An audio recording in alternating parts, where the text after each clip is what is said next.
gabi na pala nakalipas nang huli kong marinig ang napakahinhin mong mga tinig. Panaginip. Sa panaginip na lang ba kita matatanaw? Naliligaw ng landas. Naghahagilap na mahagip ka ng mga matang nakasentro sa isang direksyon.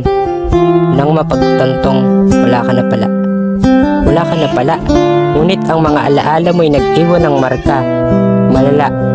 Di ko na alam kung anong magagawa. May bumubulong, kaliwat kanan. O di ko lang tanggap na ikay tinanan ni kamatayan na walang balikan.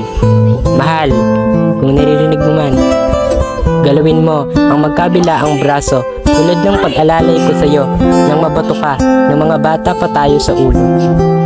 Kung ang pamilya mo'y tanggap na, ako hindi pa. Nagbabaka sakaling dumungaw ka sa inyong bintana. Ngunit kahit ilang oras, buwan, taon man ang lumipas, di ko maikakailang hindi man lang kita nailigtas sa isang trahedyang nagdulot sa iyo ng mabigat na dinanas. Ayoko na balikan pa, ngunit ang mga peklat ang nagpapaalala kung gaano ko naduwag nang tayo'y ma-hold up. Ang pinakamali kong ginawa, ako'y kumurap habang sinasaksak ka na pala sa aking harap. Pakiramdam ko, ako yung may kasalanan. Pakiramdam ko, ako dapat pinaparusahan. Pakiramdam ko, ako yung pinakawalang kwentang kasintahan. Pakiramdam ko, hindi ako magiging masaya nang hindi kita kasama.